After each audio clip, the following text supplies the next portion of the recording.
Spinoza. Historical and biographical. The Odyssey of the Jews. The story of the Jews since the dispersion is one of the epics of European history. Driven from their natural home by the Roman capture of Jerusalem, 70 A.D., and scattered by flight and trade among all the nations and to all the continents, persecuted and decimated by the adherents of the great religions, Christianity and Mohammedanism, which had been born of their scriptures and their memories, barred by the feudal system from owning land and by the guilds from taking part in industry, shut up within congested ghettos and narrowing pursuits, mobbed by the people and robbed by the kings, building with their finance and trade the towns and cities indispensable to civilization, outcast and excommunicated, insulted and injured, yet without any political structure, without any legal compulsion to social unity, without even a common language, this wonderful people has maintained itself in body and soul, has preserved its racial and cultural integrity, has guarded with jealous love its oldest rituals and traditions, has patiently and resolutely awaited the day of its deliverance, and has emerged greater in number than ever before, renowned in every field for the contributions of its geniuses, and triumphantly restored, after 2,000 years of wandering, to its ancient and unforgotten home. What drama could rival the grandeur of these sufferings, the variety of these scenes, and the glory and justice of this fulfillment? What fiction could match the romance of this reality?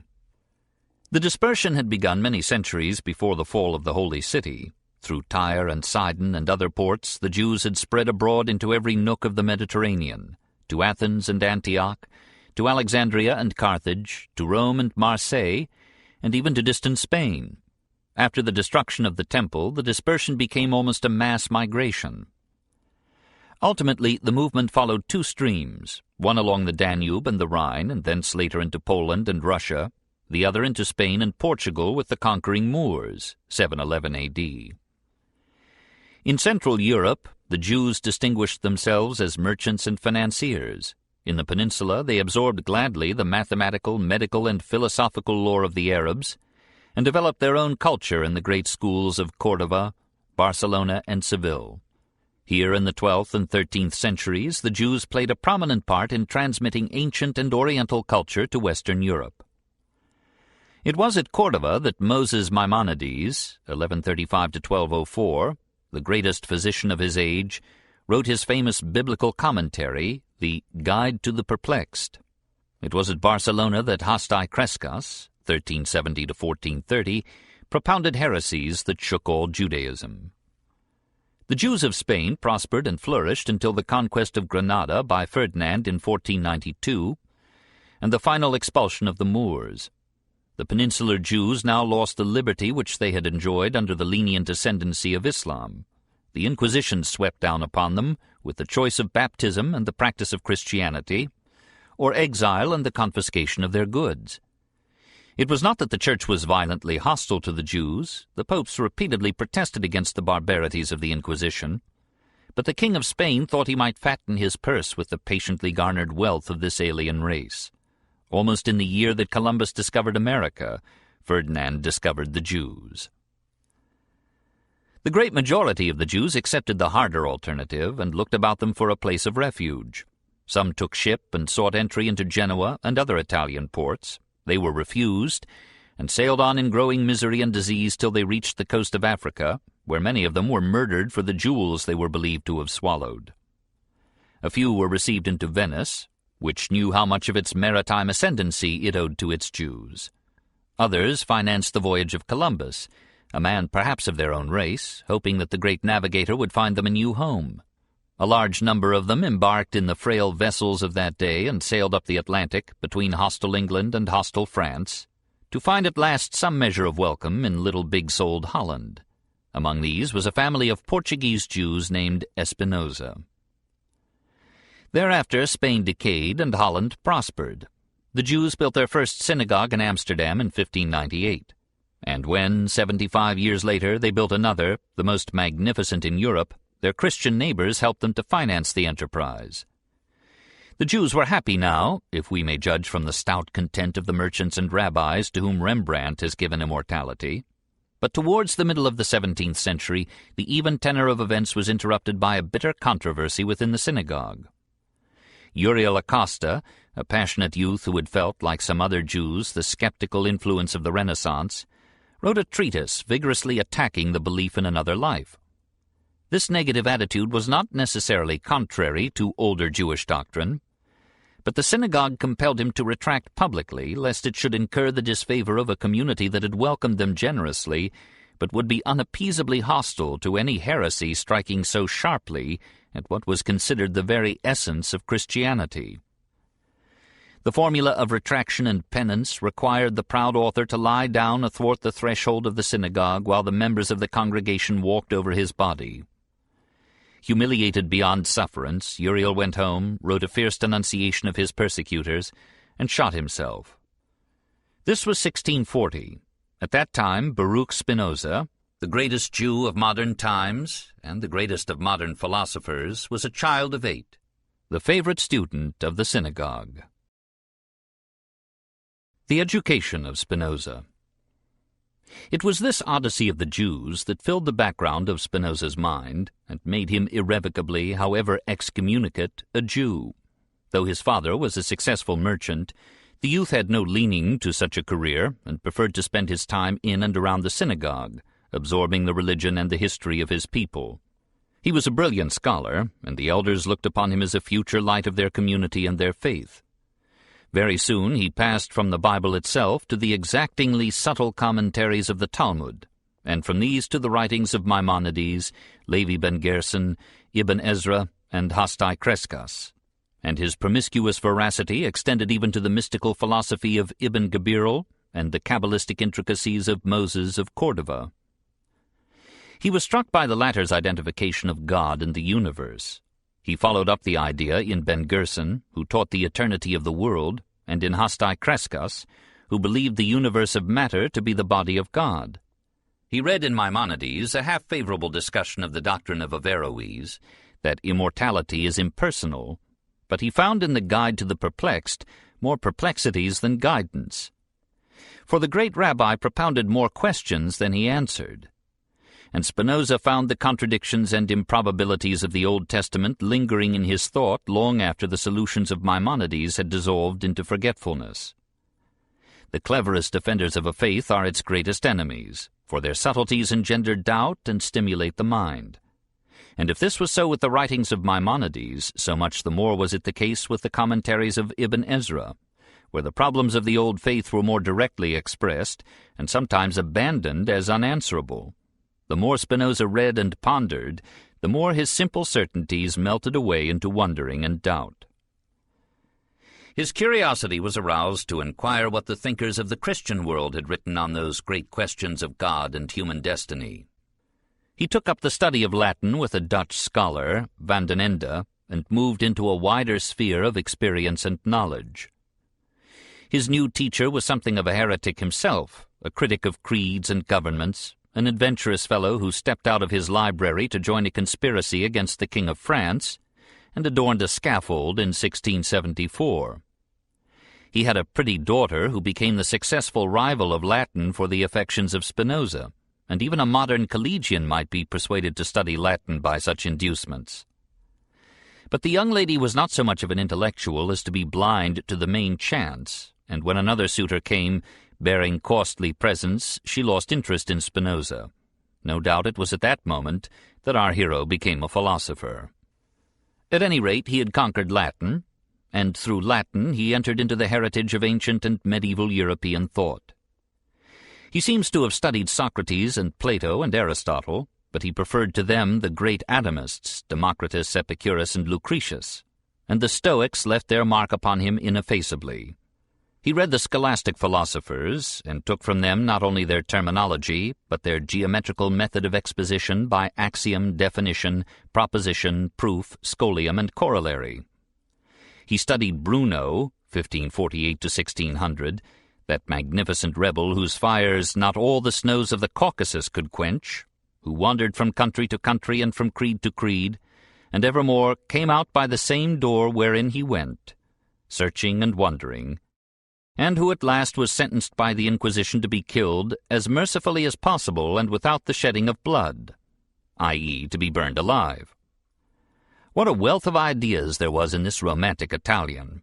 First of all, the master idea of unity. All reality is one in substance, one in cause, one in origin, and God and this reality are one. Again, to Bruno, mind and matter are one. Every particle of reality is composed inseparably of the physical and the psychical. The object of philosophy, therefore, is to perceive unity in diversity, mind in matter, and matter in mind, to find the synthesis in which opposites and contradictions meet and merge, to rise to that highest knowledge of universal unity which is the intellectual equivalent of the love of God. Every one of these ideas became part of the intimate structure of Spinoza's thought. Finally, and above all, he was influenced by Descartes, 1596 to 1650, father of the subjective and idealistic, as was Bacon of the objective and realistic, tradition in modern philosophy. To his French followers and English enemies, the central notion in Descartes was the primacy of consciousness. His apparently obvious proposition that the mind knows itself more immediately and directly than it can ever know anything else, that it knows the external world only through that world's impress upon the mind in sensation and perception, that all philosophy must in consequence, though it should doubt everything else, begin with the individual mind and self, and make its first argument in 3 words: I think, therefore I am. Cogito ergo sum. Perhaps there was something of Renaissance individualism in this starting point. Certainly there was in it a whole magician's hatful of consequences for later speculation. Now began the great game of epistemology, which in Leibniz, Locke, Berkeley, Hume, and Kant waxed into a 300 years' war that at once stimulated and devastated modern philosophy. Epistemology means, etymologically, the logic, logos, of understanding, episteme, i.e. the origin, nature, and validity of knowledge.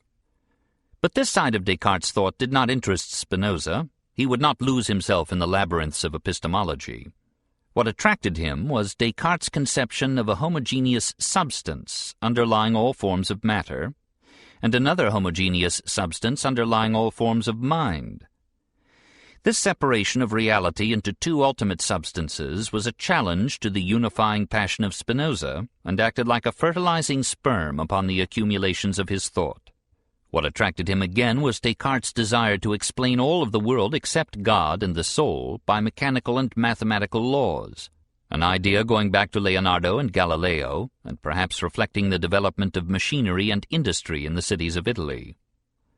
Given an initial push by God, said Descartes, very much as Anaxagoras had said 2,000 years before, and the rest of astronomic, geologic, and all non-mental processes and developments can be explained from a homogeneous substance existing at first in a disintegrated form, the nebular hypothesis of Laplace and Kant. And every movement of every animal, and even of the human body, is a mechanical movement, the circulation of the blood, for example, and reflex action. All the world and every body is a machine. But outside the world is God, and within the body is the spiritual soul. Here Descartes stopped, but Spinoza eagerly passed on.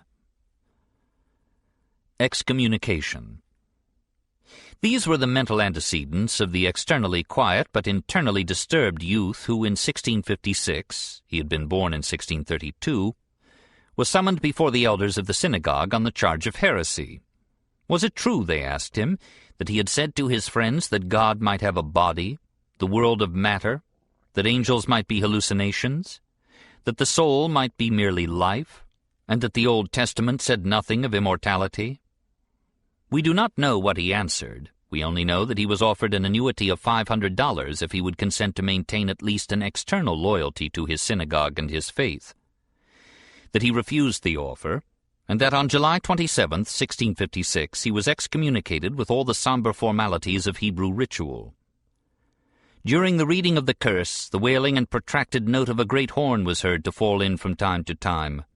The lights, seen brightly burning at the beginning of the ceremony, were extinguished one by one as it proceeded, till at the end the last went out, typical of the extinction of the spiritual life of the excommunicated man, and the congregation was left in total darkness. Von Floten has given us the formula used for excommunication. The heads of the Ecclesiastical Council hereby make known that, already well assured of the evil opinions and doings of Baruch Spinoza, they have endeavored in sundry ways and by various promises to turn him from his evil courses. But as they have been unable to bring him to any better way of thinking, on the contrary, as they are every day better certified of the horrible heresies entertained and avowed by him, and of the insolence with which these heresies are promulgated and spread abroad, and many persons worthy of credit having borne witness to these in the presence of the said Spinoza, he has been held fully convicted of the same. Review having therefore been made of the whole matter before the chiefs of the Ecclesiastical Council, it has been resolved, the councillors assenting thereto, to anathematize the said Spinoza, and to cut him off from the people of Israel, and from the present hour to place him in anathema with the following malediction. With the judgment of the angels and the sentence of the saints, we anathematize, execrate, curse, and cast out Baruch Spinoza, the whole of the sacred community assenting, in presence of the sacred books with the 613 precepts written therein, pronouncing against him the malediction wherewith Elisha cursed the children, and all the maledictions written in the book of the law. Let him be accursed by day and accursed by night. Let him be accursed in his lying down and accursed in his rising up. Accursed in going out and accursed in coming in. May the Lord nevermore pardon or acknowledge him.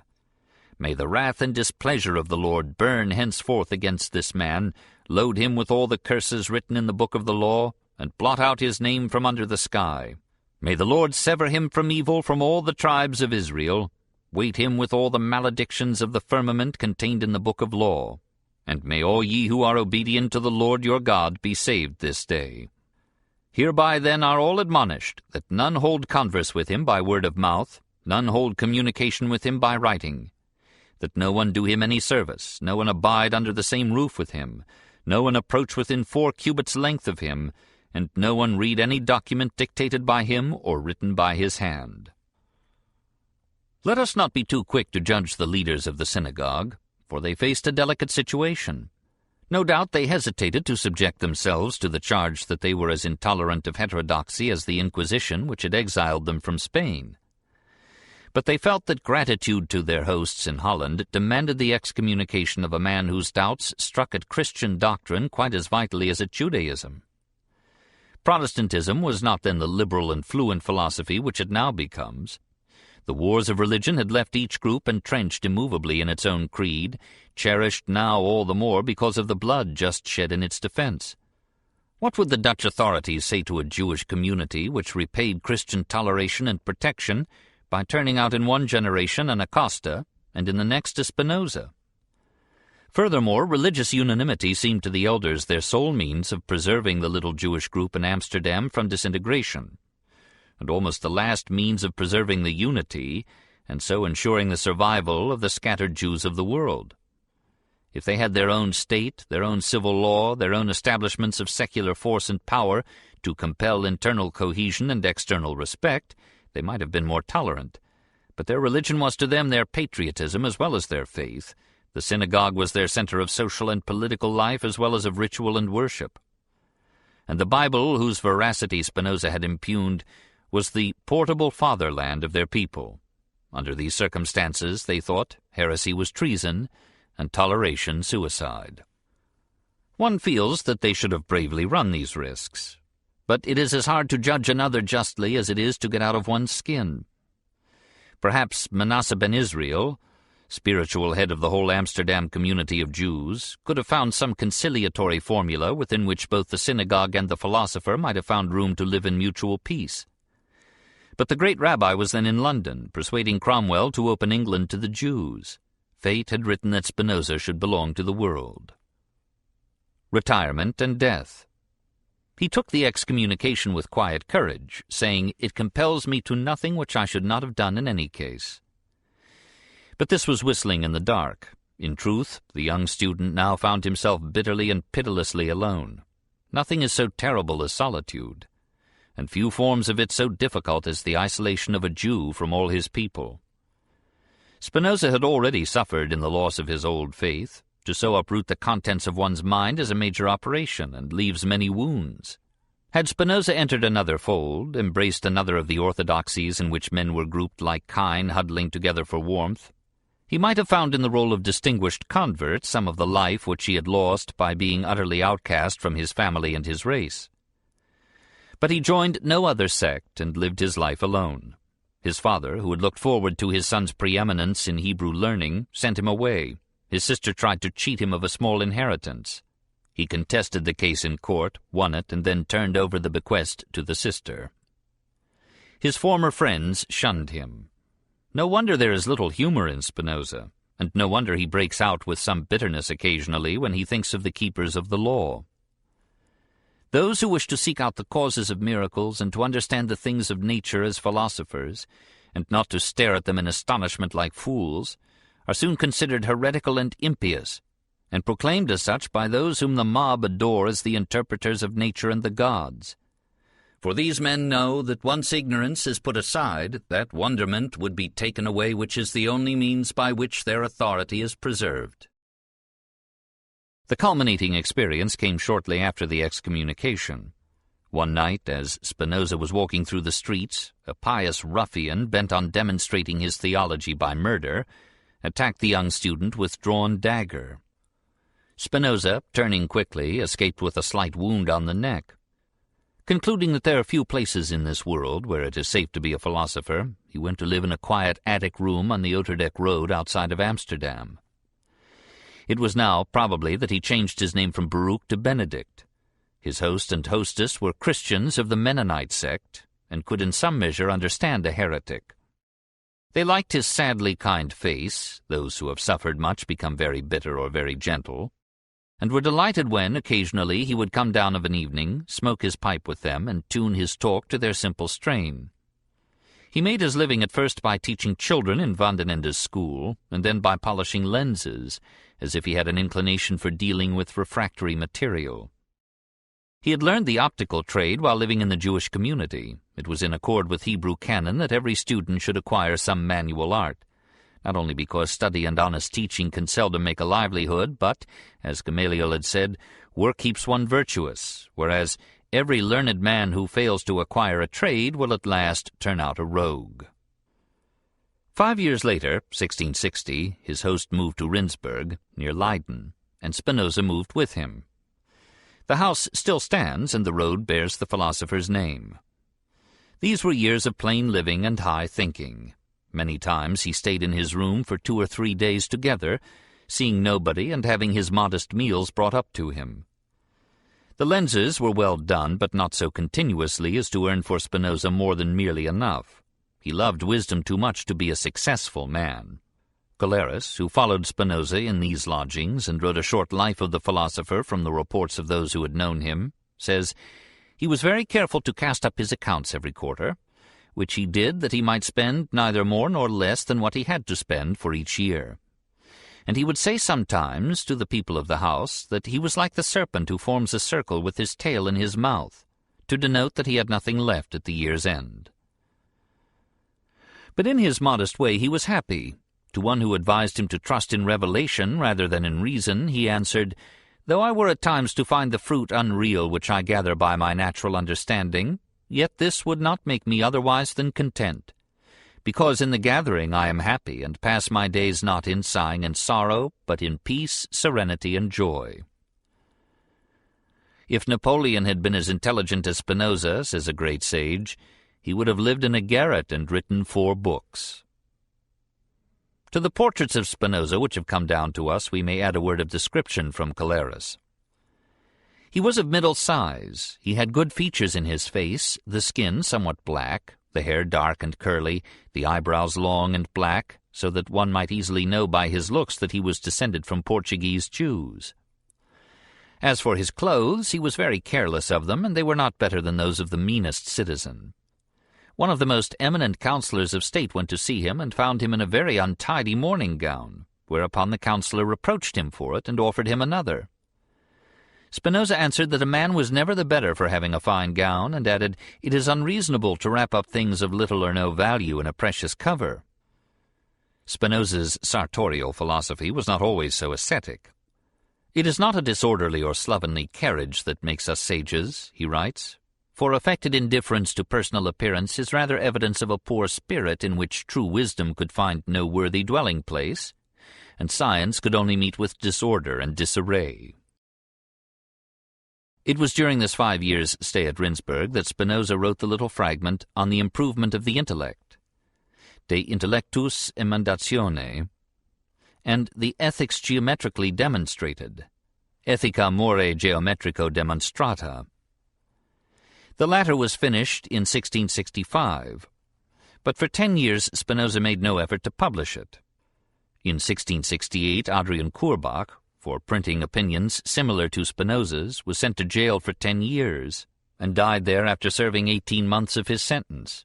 When, in 1675, Spinoza went to Amsterdam trusting that he might now safely publish his chef-d'œuvre, a rumor was spread about, as he writes to his friend Oldenburg, that a book of mine was soon to appear in which I endeavored to prove that there is no God. This report, I regret to add, was by many received as true. Certain theologians, who probably were themselves the author of the rumor, took occasion upon this to lodge a complaint against me with the prince and the magistrates. Having received a hint of this state of things from some trustworthy friends who assured me further that the theologians were everywhere lying in wait for me, I determined to put off my attempted publication until such time as I should see what turn affairs would take. Only after Spinoza's death did the Ethics appear, 1677, along with an unfinished treatise on politics, Tractatus Politicus, and a treatise on the rainbow. All these works were in Latin, as the universal language of European philosophy and science in the 17th century. A short treatise on God and Man, written in Dutch, was discovered by van Vloten in 1852. It was apparently a preparatory sketch for the Ethics. The only books published by Spinoza in his lifetime were The Principles of the Cartesian Philosophy, 1663, and a treatise on Religion and the State, Tractatus Theologico-Politicus, which appeared anonymously in 1670. It was at once honored with a place in the Index Expurgatorius, and its sale was prohibited by the civil authorities. With this assistance it attained to a considerable circulation under cover of title pages which disguised it as a medical treatise or an historical narrative. Countless volumes were written to refute it. One called Spinoza the most impious atheist that ever lived upon the face of the earth. Galeras speaks of another refutation as a treasure of infinite value which shall never perish. Only this notice remains of it. In addition to such public chastisement, Spinoza received a number of letters intended to reform him. That of a former pupil, Albert Burke, who had been converted to Catholicism, may be taken as a sample. "You assume that you have at last found the true philosophy. How do you know that your philosophy is the best of all those which have ever been taught in the world, are now taught, or shall be taught hereafter, to say nothing of what may be devised in the future? Have you examined all those philosophies, both ancient and modern, which are taught here in India and all the world over? And even supposing that you have duly examined them, how do you know that you have chosen the best? How dare you set yourself up above all the patriarchs, prophets, apostles, martyrs, doctors, and confessors of the Church? Miserable man and worm upon the earth that you are, yea, ashes and food for worms, how can you confront the eternal wisdom with your unspeakable blasphemy? What foundation have you for this rash, insane, deplorable, accursed doctrine? What devilish pride puffs you up to pass judgment on mysteries which Catholics themselves declare to be incomprehensible, etc., etc.?"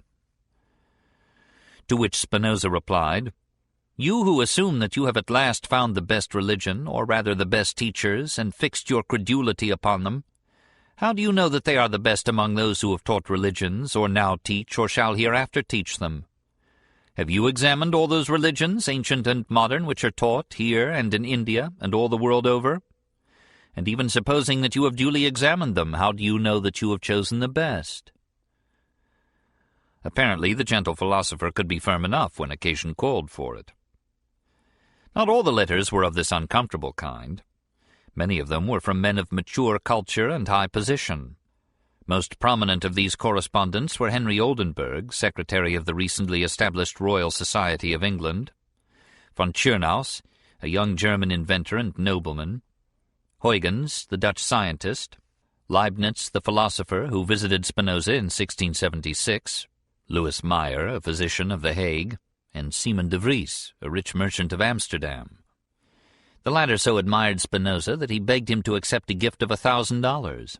Spinoza refused, and later, when de Vries, making his will, proposed to leave his entire fortune to him, Spinoza persuaded de Vries instead to bequeath his wealth to his brother. When the merchant died, it was found that his will required that an annuity of $250 should be paid to Spinoza out of the income of the property. Spinoza wished again to refuse, saying, "Nature is satisfied with little, and if she is, I am also." But he was at last prevailed upon to accept $150 a year. Another friend, Jan de Witt, chief magistrate of the Dutch Republic, gave him a state annuity of $50. Finally, the Grand Monarch himself, Louis XIV, offered him a substantial pension, with the implied condition that Spinoza should dedicate his next book to the king. Spinoza courteously declined. To please his friends and correspondents, Spinoza moved to Voorburg, a suburb of The Hague, in 1665, and in 1670 to The Hague itself. During these later years he developed an affectionate intimacy with Jan de Witt, and when de Witt and his brother were murdered in the streets by a mob which believed them responsible for the defeat of the Dutch troops by the French in 1672, Spinoza, on being apprised of the infamy, burst into tears, and but for the force which was used to restrain him, would have sallied forth, a second Anthony, to denounce the crime on the spot where it had been committed.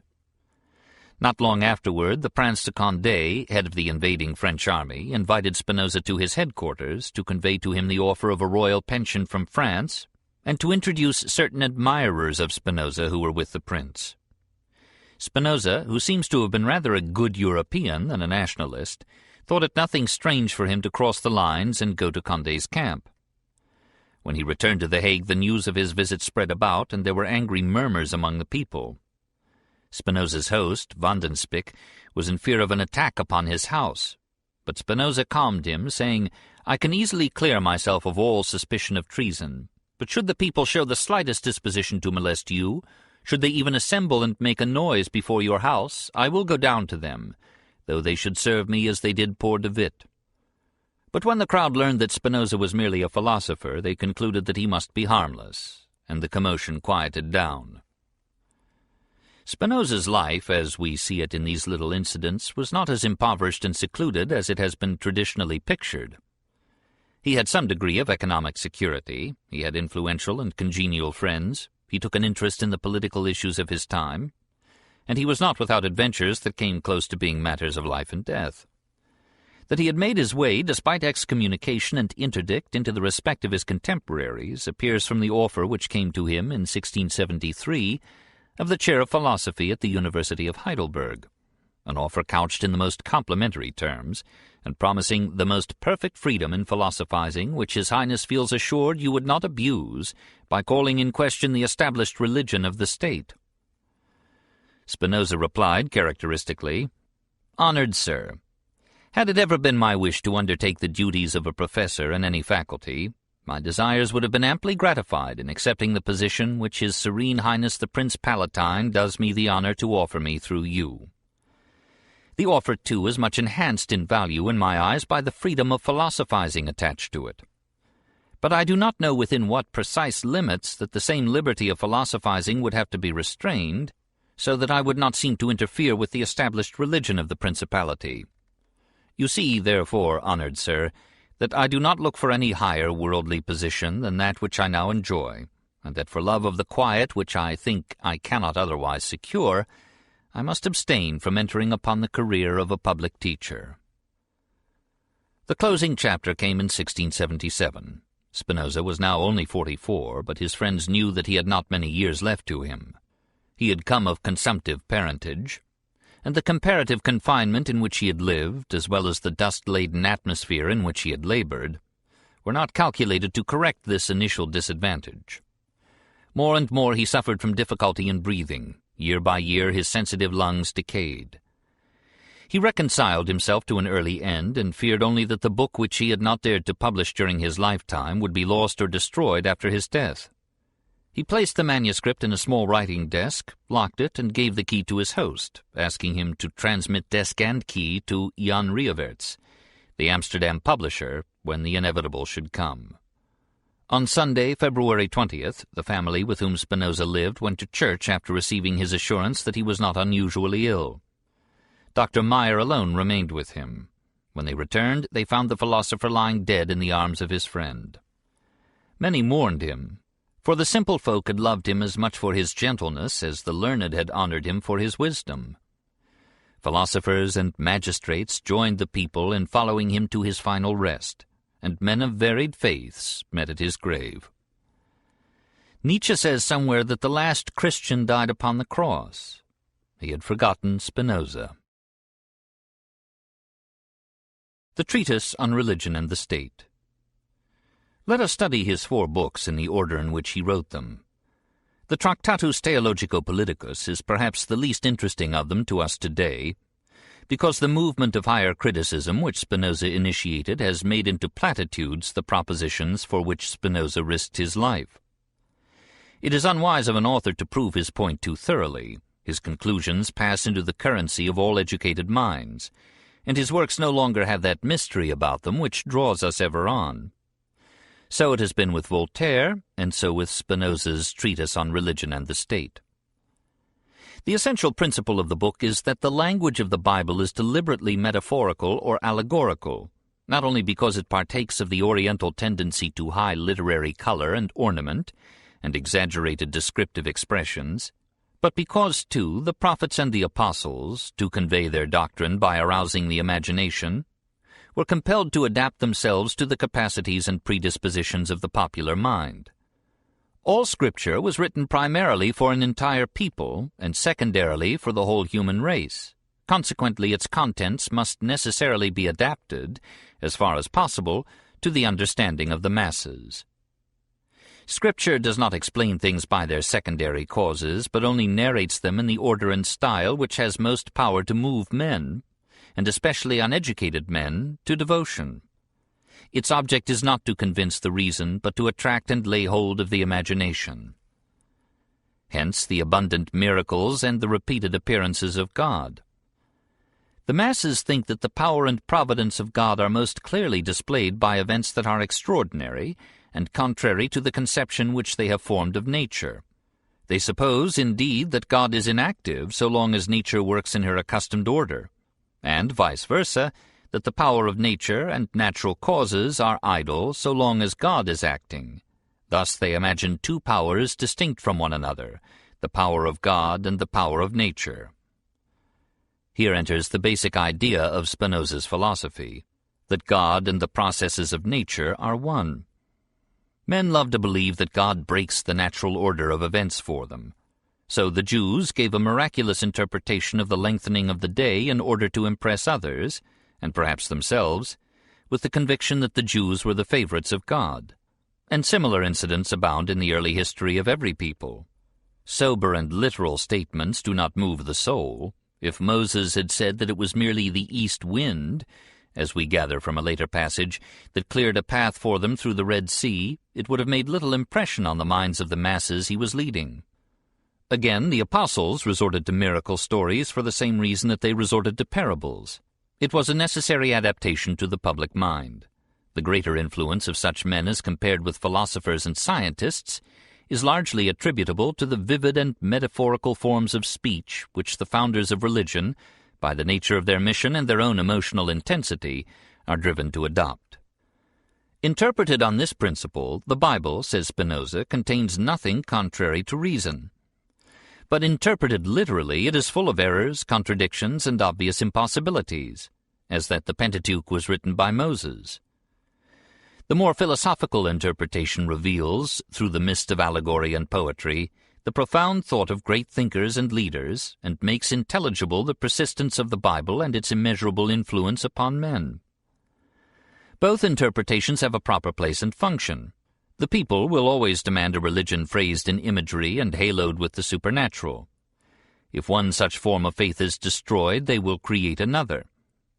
But the philosopher knows that God and nature are one being, acting by necessity and according to invariable law. It is this majestic law which he will reverence and obey. He knows that in the Scriptures God is described as a lawgiver or prince, and styled just, merciful, etc., merely in concession to the understanding of the people and their imperfect knowledge. That in reality God acts by the necessity of his nature, and his decrees are eternal truths. Spinoza makes no separation between Old and New Testament, and looks upon the Jewish and the Christian religion as one, when popular hatred and misunderstandings are laid aside, and philosophical interpretation finds the hidden core and essence of the rival faiths. I have often wondered that persons who make boast of professing the Christian religion, namely love, joy, peace, temperance, and charity to all men, should quarrel with such rancorous animosity and display daily toward one another such bitter hatred, that this, rather than the virtues which they profess, is the readiest criterion of their faith. The Jews have survived chiefly because of Christian hatred of them. Persecution gave them the unity and solidarity necessary for continued racial existence. Without persecution they might have mingled and married with the peoples of Europe and been engulfed in the majorities with which they were everywhere surrounded. But there is no reason why the philosophic Jew and the philosophic Christian, when all nonsense is discarded, should not agree sufficiently in creed to live in peace and cooperation. The first step toward this consummation, Spinoza thinks, would be a mutual understanding about Jesus. Let improbable dogmas be withdrawn, and the Jews would soon recognize in Jesus the greatest and noblest of the prophets. Spinoza does not accept the divinity of Christ, but he puts him first among men. The eternal wisdom of God has shown itself forth in all things, but chiefly in the mind of man, and most of all in Jesus Christ. Christ was sent to teach not only the Jews, but the whole human race. Hence, he accommodated himself to the comprehension of the people, and most often taught by parables. He considers that the ethics of Jesus are almost synonymous with wisdom. In reverencing him one rises to the intellectual love of God. So noble a figure, freed from the impediment of dogmas that lead only to divisions and disputes, would draw all men to him, and perhaps in his name a world torn with suicidal wars of tongue and sword might find a unity of faith and a possibility of brotherhood at last. The improvement of the intellect. Opening Spinoza's next book, we come at the outset upon one of the gems of philosophic literature. Spinoza tells why he gave up everything for philosophy. After experience had taught me that all things which frequently take place in ordinary life are vain and futile, and when I saw that all the things I feared and which feared me had nothing good or bad in them save in so far as the mind was affected by them, I determined at last to inquire whether there was anything which might be truly good and able to communicate its goodness, and by which the mind might be affected to the exclusion of all other things. I determined, I say, to inquire whether I might discover and attain the faculty of enjoying throughout eternity continual supreme happiness. I could see the many advantages acquired from honor and riches, and that I should be debarred from acquiring these things if I wished seriously to investigate a new matter. But the more one possesses of either of them, the more the pleasure is increased, and the more one is in consequence encouraged to increase them. Whereas if at any time our hope is frustrated, there arises in us the deepest pain. Fame has also this great drawback, that if we pursue it, we must direct our lives in such a way as to please the fancy of men, avoiding what they dislike and seeking what pleases them. But the love towards a thing eternal and infinite alone feeds the mind with a pleasure secure from all pain. The greatest good is the knowledge of the union which the mind has with the whole of nature. The more the mind knows, the better it understands its forces and the order of nature. The more it understands its forces or strength, the better it will be able to direct itself and lay down the rules for itself. And the more it understands the order of nature, the more easily it will be able to liberate itself from useless things. This is the whole method. Only knowledge, then, is power and freedom, and the only permanent happiness is the pursuit of knowledge and the joy of understanding. Meanwhile, however, the philosopher must remain a man and a citizen. What shall be his mode of life during his pursuit of truth? Spinoza lays down a simple rule of conduct to which, so far as we know, his actual behavior thoroughly conformed. 1. to speak in a manner comprehensible to the people, and to do for them all things that do not prevent us from attaining our ends. 2. To enjoy only such pleasures as are necessary for the preservation of health. 3. Finally, to seek only enough money as is necessary for the maintenance of our life and health, and to comply with such customs as are not opposed to what we seek. But in setting out upon such a quest, the honest and clear-headed philosopher comes at once upon the problem. How do I know that my knowledge is knowledge, that my senses can be trusted in the material which they bring to my reason, and that my reason can be trusted with the conclusions which it derives from the material of sensation? Should we not examine the vehicle before abandoning ourselves to its directions? Should we not do all that we can to perfect it? Before all things, says Spinoza, Baconianly, a means must be devised for improving and clarifying the intellect. We must distinguish carefully the various forms of knowledge and trust only the best. First, then, there is hearsay knowledge, by which, for example, I know the day of my birth. Second, vague experience, empirical knowledge in the derogatory sense, as when a physician knows a cure not by any scientific formulation of experimental tests, but by a general impression that it has usually worked. Third, immediate deduction, or knowledge reached by reasoning, as when I conclude to the immensity of the sun from seeing that in the case of other objects distance decreases the apparent size.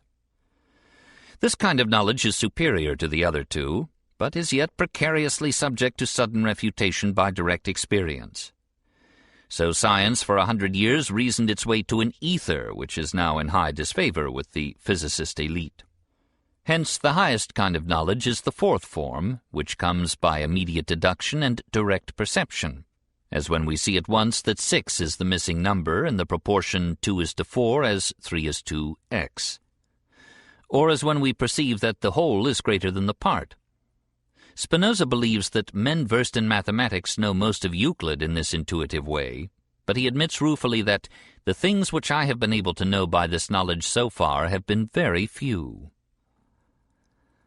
In the Ethics, Spinoza reduces the first two forms of knowledge to one, and calls intuitive knowledge a perception of things sub specie aeternitatis, in their eternal aspects and relations, which gives in a phrase a definition of philosophy. Scientia intuitiva, therefore, tries to find behind things and events their laws and eternal relations. Hence Spinoza's very fundamental distinction, the basis of his entire system, between the temporal order, the world of things and incidents, and the eternal order, the world of laws and structure. Let us study this distinction carefully. It must be noted that I do not understand here by the series of causes and real entities a series of individual mutable things, but rather the series of fixed and eternal things. For it would be impossible for human weakness to follow up the series of individual mutable things, not only because their number surpasses all count, but because of the many circumstances in one and the same thing, each of which may be the cause of the thing's existence. For indeed the existence of particular things has no connection with their essence, and is not an eternal truth. However, there is no need that we should understand the series of individual mutable things, for their essence is only to be found in fixed and eternal things, and from the laws inscribed in those things as their true codes, according to which all individual things are made and arranged. Nay, these individual and mutable things depend so intimately and essentially on these fixed ones, that without them they can neither exist nor be conceived. If we will keep this passage in mind as we study Spinoza's masterpiece, it will itself be clarified, and much in the ethics that is discouragingly complex will unravel itself into simplicity and understanding. The Ethics. The most precious production in modern philosophy is cast into geometrical form to make the thought Euclideanly clear. But the result is a laconic obscurity in which every line requires a Talmud of commentary.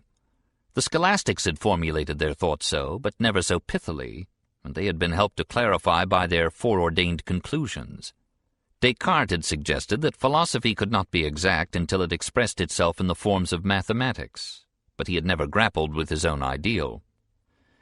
Spinoza came to the suggestion with a mind trained in mathematics as the very basis of all rigorous scientific procedure, and impressed with the achievements of Copernicus, Kepler, and Galileo. To our more loosely textured minds, the result is an exhausting concentration of both matter and form, and we are tempted to console ourselves by denouncing this philosophic geometry as an artificial chess game of thought, in which axioms, definitions, theorems, and proofs are manipulated like kings and bishops, knights and pawns. A logical solitaire invented to solace Spinoza's loneliness. Order is against the grain of our minds. We prefer to follow the straggling lines of fantasy, and to weave our philosophy precariously out of our dreams. But Spinoza had but one compelling desire: to reduce the intolerable chaos of the world to unity and order. He had the northern hunger for truth rather than the southern lust for beauty. The artist in him was purely an architect, building a system of thought to perfect symmetry and form. Again, the modern student will stumble and grumble over the terminology of Spinoza. Writing in Latin, he was compelled to express his essentially modern thought in medieval and scholastic terms.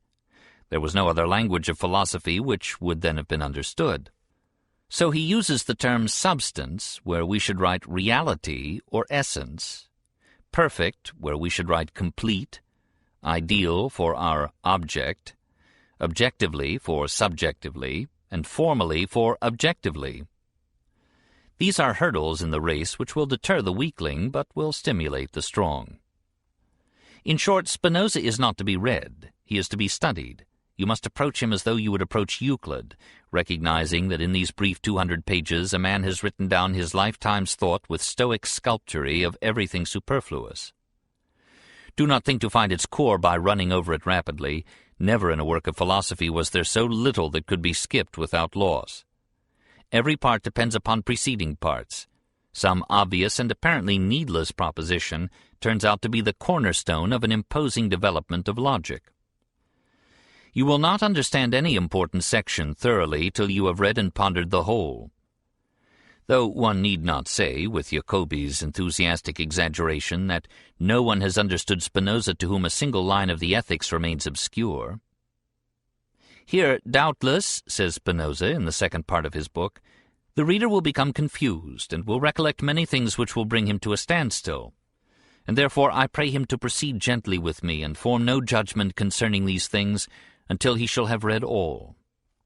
Read the book, not all at once, but in small portions at many sittings, and having finished it, consider that you have but begun to understand it. Read then some commentary, like Pollock's Spinoza, or Martineau's Study of Spinoza. Or better, both. Finally, read the Ethics again. It will be a new book to you. When you have finished it a second time, you will remain forever a lover of philosophy. Nature and God. Page 1 plunges us at once into the maelstrom of metaphysics. Our modern hard-headed, or is it soft-headed, abhorrence of metaphysics captures us, and for a moment we wish we were anywhere except in Spinoza. But then metaphysics, as William James said, is nothing but an attempt to think things out clearly to their ultimate significance, to find their substantial essence in the scheme of reality, or, as Spinoza puts it, their essential substance, and thereby to unify all truth and reach that highest of all generalizations which, even to the practical Englishman, Spencer, constitutes philosophy. Science itself, which so superciliously scorns metaphysics, assumes a metaphysic in its every thought.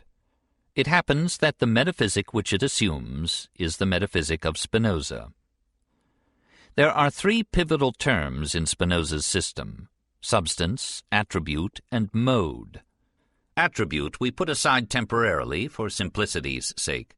A mode is any individual thing or event, any particular form or shape, which reality transiently assumes. You, your body, your thoughts, your group, your species, your planet are modes. All these are forms, modes, almost literally fashions, of some eternal and invariable reality lying behind and beneath them. What is this underlying reality? Spinoza calls it substance, as literally that which stands beneath. 8 generations have fought voluminous battles over the meaning of this term. We must not be discouraged if we fail to resolve the matter in a paragraph. One error we should guard against. Substance does not mean the constituent material of anything, as when we speak of wood as the substance of a chair. We approach Spinoza's use of the word when we speak of the substance of his remarks. If we go back to the scholastic philosophers from whom Spinoza took the term, we find that they used it as a translation of the Greek ousia, which is the present participle of inahi, to be, and indicates the inner being or essence. Substance, then, is that which is, Spinoza had not forgotten the impressive I am who am of Genesis, that which eternally and unchangeably is, and of which everything else must be a transient form or mode. If now we compare this division of the world into substance and modes with its division, in the improvement of the intellect, into the eternal order of laws and invariable relations on the one hand, and the temporal order of time-begotten and death-destined things on the other, we are impelled to the conclusion that Spinoza means by substance here very nearly what he meant by the eternal order there. Let us provisionally take it as one element in the term substance, then, that it betokens the very structure of existence, underlying all events and things, and constituting the essence of the world. But further, Spinoza identifies substance with nature and God. After the manner of the scholastics, he conceives nature under a double aspect, as active and vital process, which Spinoza calls natura naturans, nature begetting, the élan vital and creative evolution of Bergson, and as the passive product of this process, natura naturata, nature begotten, the material and contents of nature, its woods and winds and waters, its hills and fields and myriad external forms. It is in the latter sense that he denies, and in the former sense that he affirms, the identity of nature and substance and God. Substance and modes, the eternal order and the temporal order, active nature and passive nature, God and the world, all these are for Spinoza coincident and synonymous dichotomies. Each divides the universe into essence and incident. That substance is insubstantial, that it is form and not matter, that it has nothing to do with that mongrel and neuter composite of matter and thought which some interpreters have supposed it to be, stands out clearly enough from this identification of substance with creative but not with passive or material nature. A passage from Spinoza's correspondence may help us. I take a totally different view of God and nature from that which the later Christians usually entertain, for I hold that God is the immanent and not the extraneous cause of all things. I say all is in God, all lives and moves in God. And this I maintain with the Apostle Paul, and perhaps with every one of the philosophers of antiquity, although in a way other than theirs. I might even venture to say that my view is the same as that entertained by the Hebrews of old, if so much may be inferred from certain traditions, greatly altered or falsified though they be. It is, however, a complete mistake on the part of those who say that my purpose is to show that God and nature, under which last term they understand a certain mass of corporeal matter, are one and the same. I had no such intention. Again, in the Treatise on Religion and the State, he writes, "By the help of God I mean the fixed and unchangeable order of nature, or the chain of natural events. The universal laws of nature and the eternal decrees of God are one and the same thing. From the infinite nature of God, all things follow by the same necessity and in the same way as it follows from the nature of a triangle, from eternity to eternity, that its 3 angles are equal to 2 right angles. What the laws of the circle are to all circles, God is to the world. Like substance, God is the causal chain or process, the underlying condition of all things, the law and structure of the world. This concrete universe of modes and things is to God as a bridge is to its design, its structure, and the laws of mathematics and mechanics according to which it is built. These are the sustaining basis, the underlying condition, the substance of the bridge. Without them it would fall. And like the bridge, the world itself is sustained by its structure and its laws. It is upheld in the hand of God. The will of God and the laws of nature being one and the same reality diversely phrased, it follows that all events are the mechanical operation of invariable laws and not the whim of an irresponsible autocrat seated in the stars. The mechanism which Descartes saw in matter and body alone, Spinoza sees in God and mind as well. It is a world of determinism, not of design. Because we act for conscious ends, we suppose that all processes have such ends in view. And because we are human, we suppose that all events lead up to man and are designed to subserve his needs. But this is an anthropocentric delusion, like so much of our thinking.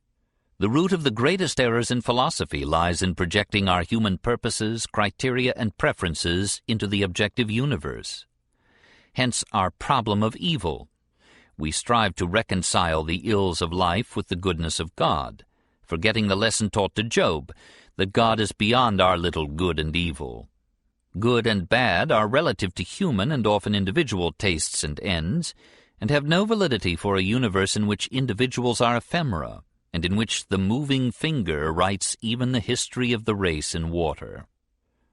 Whenever, then, anything in nature seems to us ridiculous, absurd, or evil, it is because we have but a partial knowledge of things, and are in the main ignorant of the order and coherence of nature as a whole, and because we want everything to be arranged according to the dictates of our own reason, although, in fact, what our reason pronounces bad is not bad as regards the order and laws of universal nature, but only as regards the laws of our own nature taken separately.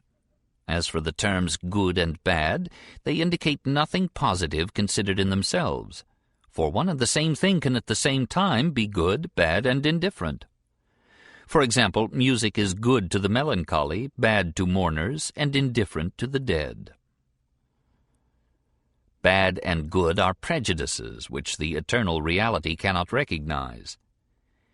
It is right that the world should illustrate the full nature of the infinite and not merely the particular ideals of man. And as with good and bad, so with the ugly and the beautiful. These too are subjective and personal terms which, flung at the universe, will be returned to the sender unhonored. I would warn you that I do not attribute to nature either beauty or deformity, order or confusion. Only in relation to our imagination can things be called beautiful or ugly, well-ordered or confused. For example, if motion which the nerves receive by means of the eyes from objects before us is conducive of health, those objects are called beautiful. If it is not, those objects are called ugly. In such passages, Spinoza passes beyond Plato, who thought that his aesthetic judgments must be the laws of creation and the eternal decrees of God. Is God a person? Not in any human sense of this word. Spinoza notices the popular belief which still pictures God as of the male, not of the female sex. And he is gallant enough to reject a conception which mirrored the earthly subordination of woman to man. To a correspondent who objected to his impersonal conception of deity, Spinoza writes in terms reminiscent of the old Greek skeptic, Xenophanes. When you say that if I allow not in God the operations of seeing, hearing, observing, willing, and the like, you know not what sort of God mine is, I thence conjecture that you believe there is no greater perfection than such as can be explained by the attributes aforesaid. I do not wonder at it, for I believe that a triangle, if it could speak, would in like manner say that God is eminently triangular, and a circle that the divine nature is eminently circular, and thus would every one ascribe his own attributes to God. Finally, neither intellect nor will pertains to the nature of God, in the usual sense in which these human qualities are attributed to the deity, but rather the will of God is the sum of all causes and all laws, and the intellect of God is the sum of all mind. The mind of God, as Spinoza conceives it, is all the mentality that is scattered over space and time, the diffused consciousness that animates the world. All things, in however diverse degree, are animated. Life, or mind, is one phase or aspect of everything that we know, as material extension or body is another. These are the two phases or attributes, as Spinoza calls them, through which we perceive the operation of substance or God. In this sense, God, the universal process and eternal reality behind the flux of things, may be said to have both a mind and a body. Neither mind nor matter is God, but the mental processes and the molecular processes which constitute the double history of the world, these, and their causes and their laws, are God. Matter and mind. But what is mind, and what is matter? Is the mind material, as some unimaginative people suppose? Or is the body merely an idea, as some imaginative people suppose? Is the mental process the cause or the effect of the cerebral process? Or are they, as Malebranche taught, unrelated and independent and only providentially parallel? Neither is mind material, answers Spinoza, nor is matter mental. Neither is the brain process the cause, nor is it the effect of thought. Nor are the two processes independent and parallel. For there are not two processes, and there are not two entities. There is but one process, seen now inwardly as thought, and now outwardly as motion. There is but one entity, seen now inwardly as mind, now outwardly as matter, but in reality an inextricable mixture and unity of both. Mind and body do not act upon each other because they are not other, they are one. The body cannot determine the mind to think, nor the mind determine the body to remain in motion or at rest or in any other state, for the simple reason that the decision of the mind and the desire and determination of the body are one and the same thing. And all the world is unifiedly double in this way. Wherever there is an external material process, it is but one side or aspect of the real process, which to a fuller view would be seen to include as well an internal process, correlative, in however different a degree, with the mental process which we see within ourselves. The inward and mental process corresponds at every stage with the external and material process.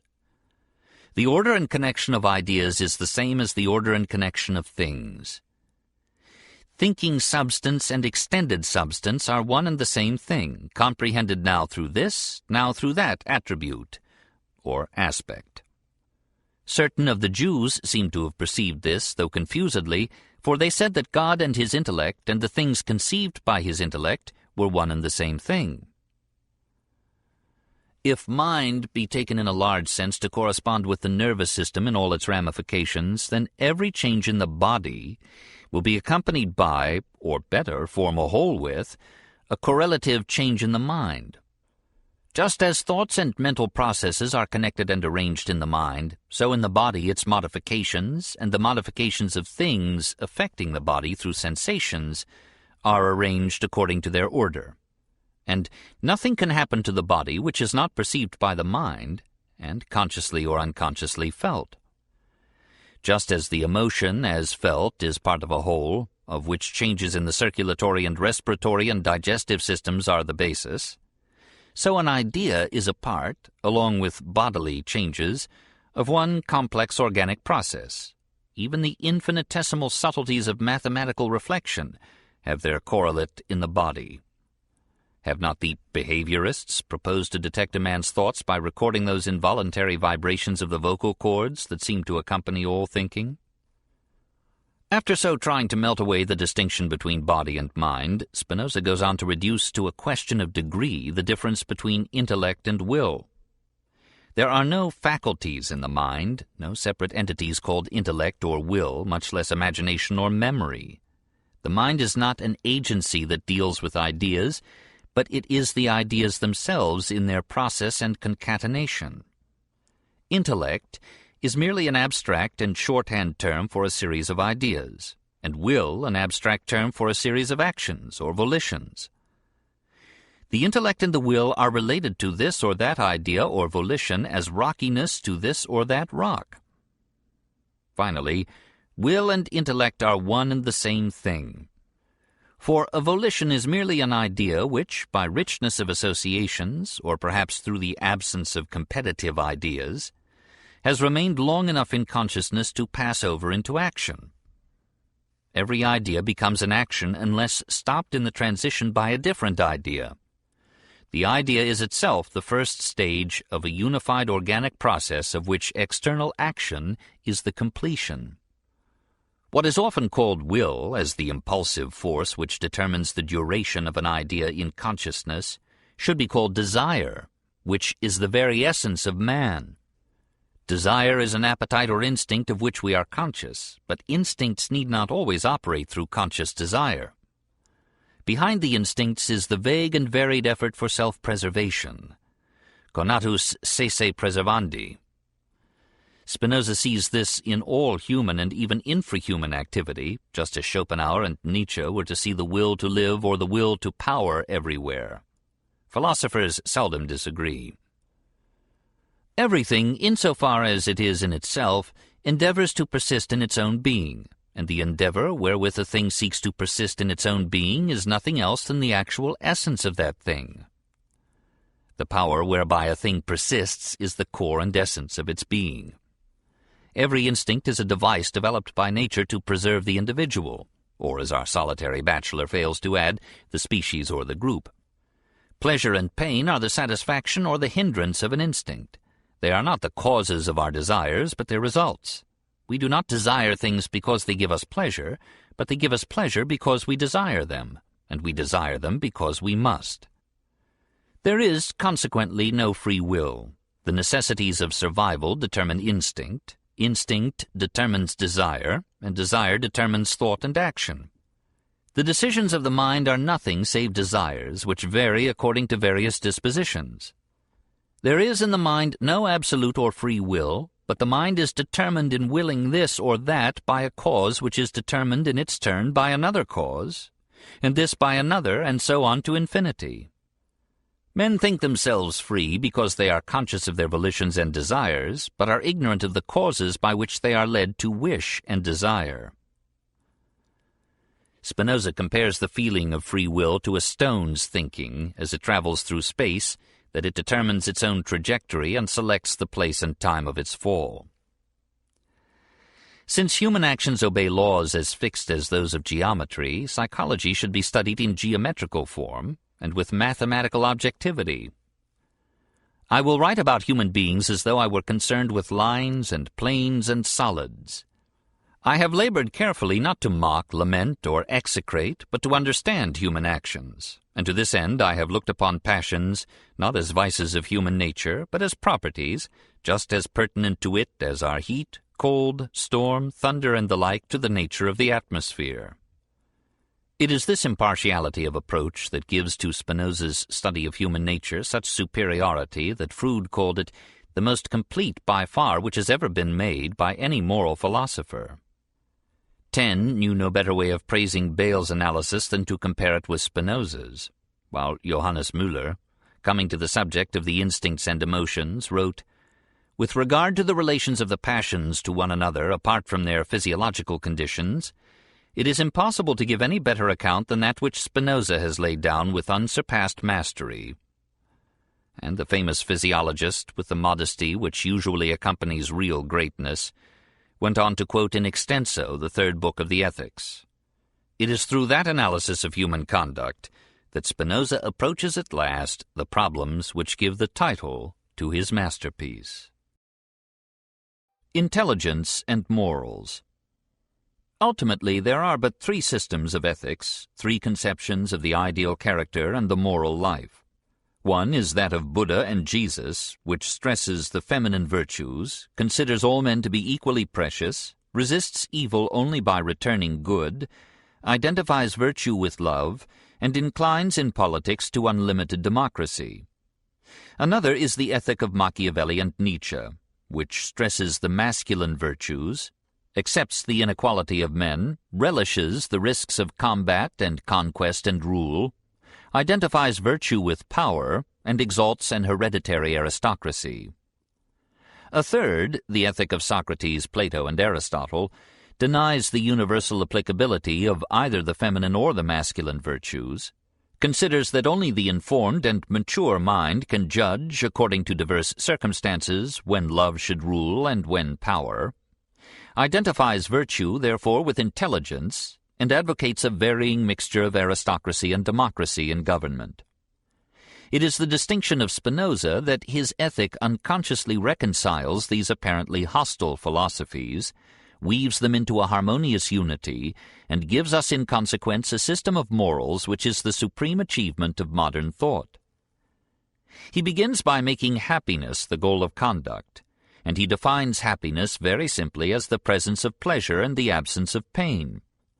But pleasure and pain are relative, not absolute, and they are not states, but transitions. Pleasure is man's transition from a lesser state of perfection, i.e. completeness or fulfillment, to a greater. Joy consists in this, that one's power is increased. Pain is man's transition from a greater state of perfection to a lesser. I say transition, for pleasure is not perfection itself. If a man were born with the perfection to which he passes, he would be without the emotion of pleasure. And the contrary of this makes it still more apparent. All passions are passages, all emotions are motions, towards or from completeness and power. By emotion, affectus, I understand the modifications of the body by which the power of action in the body is increased or diminished, aided or restrained, and at the same time the ideas of these modifications. This theory of emotion is usually credited to James and Lange. It is here formulated more precisely than by either of these psychologists, and accords remarkably with the findings of Professor Cannon. A passion or an emotion is bad or good not in itself, but only as it decreases or enhances our power. By virtue and power I mean the same thing. A virtue is a power of acting, a form of ability. The more a man can preserve his being and seek what is useful to him, the greater is his virtue. Spinoza does not ask a man to sacrifice himself to another's good. He is more lenient than nature. He thinks that egoism is a necessary corollary of the supreme instinct of self-preservation. No one ever neglects anything which he judges to be good, except with the hope of gaining a greater good. This seems to Spinoza perfectly reasonable. Since reason demands nothing against nature, it concedes that each man must love himself and seek what is useful to him, and desire whatever leads him truly to a greater state of perfection, and that each man should endeavor to preserve his being so far as in him lies. So he builds his ethic not on altruism and the natural goodness of man, like utopian reformers, nor on selfishness and the natural wickedness of man, like cynical conservatives, but on what he considers to be an inevitable and justifiable egoism. A system of morals that teaches a man to be weak is worthless. The foundation of virtue is no other than the effort to maintain one's being, and man's happiness consists in the power of so doing. Like Nietzsche, Spinoza has not much use for humility. It is either the hypocrisy of a schemer or the timidity of a slave. It implies the absence of power, whereas to Spinoza all virtues are forms of ability and power. So is remorse a defect rather than a virtue. He who repents is twice unhappy and doubly weak. But he does not spend so much time as Nietzsche in inveighing against humility, for humility is very rare. And as Cicero said, even the philosophers who write books in its praise take care to put their names on the title page. One who despises himself is the nearest to a proud man, says Spinoza, putting in a sentence a pet theory of the psychoanalysts, that every conscious virtue is an effort to conceal or correct a secret vice. And whereas Spinoza dislikes humility, he admires modesty and objects to a pride that is not tenent and mortised in deeds. Conceit makes men a nuisance to one another. The conceited man relates only his own great deeds and only the evil ones of others. He delights in the presence of his inferiors, who will gape at his perfections and exploits, and becomes at last the victim of those who praise him most. For none are more taken in by flattery than the proud. So far, our gentle philosopher offers us a rather Spartan ethic, but he strikes in other passages a softer tone. He marvels at the amount of envy, recrimination, mutual belittlement, and even hatred which agitates and separates men, and sees no remedy for our social ills except in the elimination of these and similar emotions. He believes it is a simple matter to show that hatred, perhaps because it trembles on the verge of love, can be more easily overcome by love than by reciprocated hate, for hatred is fed on the feeling that it is returned, whereas He who believes himself to be loved by one whom he hates is a prey to the conflicting emotions of hatred and love, since, as Spinoza perhaps too optimistically believes, love tends to beget love, so that his hatred disintegrates and loses force. To hate is to acknowledge our inferiority and our fear. We do not hate a foe whom we are confident we can overcome. He who wishes to revenge injuries by reciprocal hatred will live in misery, but he who endeavors to drive away hatred by means of love fights with pleasure and confidence. He resists equally one or many men, and scarcely needs at all the help of fortune. Those whom he conquers yield joyfully. Minds are conquered not by arms, but by greatness of soul. In such passages, Spinoza sees something of the light which shone on the hills of Galilee. But the essence of his ethic is rather Greek than Christian. The endeavor to understand is the first and only basis of virtue. Nothing could be more simply and thoroughly Socratic. For we are tossed about by external causes in many ways, and like waves driven by contrary winds, we waver and are unconscious of the issue and our fate. We think we are most ourselves when we are most passionate, whereas it is then we are most passive, caught in some ancestral torrent of impulse or feeling, and swept on to a precipitate reaction which meets only part of the situation, because without thought only part of a situation can be perceived. A passion is an inadequate idea. Thought is response delayed till every vital angle of a problem has aroused a correlative reaction, inherited or acquired. Only so is the idea adequate, the response all that it can be. The instincts are magnificent as a driving force, but dangerous as guides. For by what we may call the individualism of the instincts, each of them seeks its own fulfillment, regardless of the good of the whole personality. What havoc has come to men, for example, from uncontrolled greed, pugnacity, or lust, till such men have become but the appendages of the instinct that has mastered them. The emotions by which we are daily assailed have reference rather to some part of the body which is affected beyond the others, and so the emotions as a rule are in excess and detain the mind in the contemplation of one object so that it cannot think of others. But desire that arises from pleasure or pain which has reference to one or certain parts of the body has no advantage to man as a whole. To be ourselves, we must complete ourselves. All this is, of course, the old philosophic distinction between reason and passion. But Spinoza adds vitally to Socrates and the Stoics. He knows that as passion without reason is blind, reason without passion is dead. An emotion can neither be hindered nor removed except by a contrary and stronger emotion. Instead of uselessly opposing reason to passion, a contest in which the more deeply rooted and ancestral element usually wins, he opposes reasonless passions to passions coordinated by reason, put into place by the total perspective of the situation. Thought should not lack the heat of desire, nor desire the light of thought.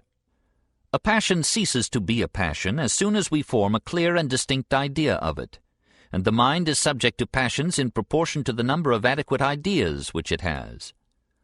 All appetites are passions only so far as they arise from inadequate ideas. They are virtues when generated by adequate ideas. All intelligent behavior, i.e., all reaction which meets the total situation, is virtuous action. And in the end, there is no virtue but intelligence. Spinoza's ethics flows from his metaphysics. Just as reason there lay in the perception of law in the chaotic flux of things, so here it lies in the establishment of law in the chaotic flux of desires. There it lay in seeing, here it lies in acting, sub specie eternitatis, under the form of eternity, in making perception and action fit the eternal perspective of the whole. Thought helps us to this larger view because it is aided by imagination, which presents to consciousness those distant effects of present actions which could have no play upon reaction if reaction were thoughtlessly immediate. The great obstacle to intelligent behavior is the superior vividness of present sensations as compared with those projected memories which we call imagination. Insofar as the mind conceives a thing according to the dictates of reason, it will be equally affected whether the idea be of anything present, past, or future. By imagination and reason, we turn experience into foresight. We become the creators of our future and cease to be the slaves of our past. So we achieve the only freedom possible to man. The passivity of passion is human bondage. The action of reason is human liberty.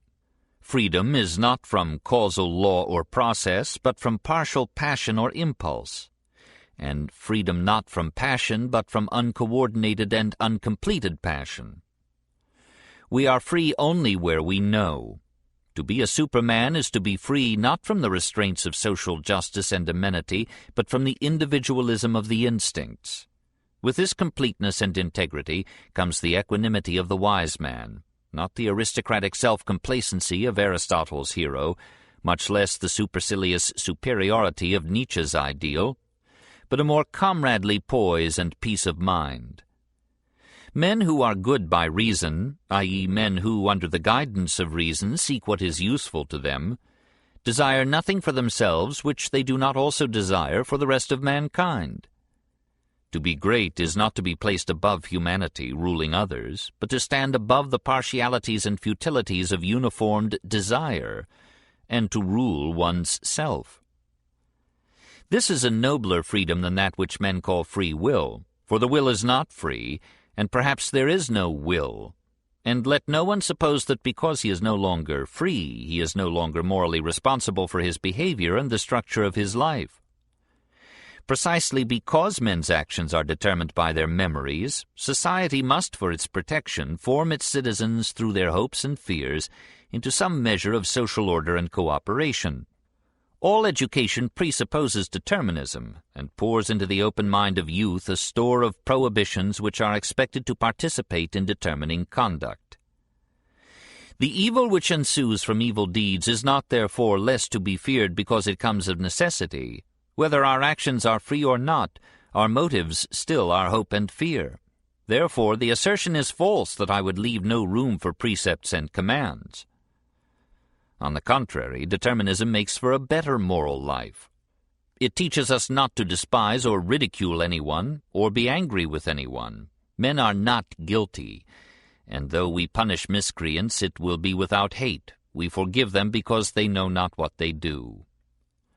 Above all, determinism fortifies us to expect and to bear both faces of fortune with an equal mind. We remember that all things follow by the eternal decrees of God.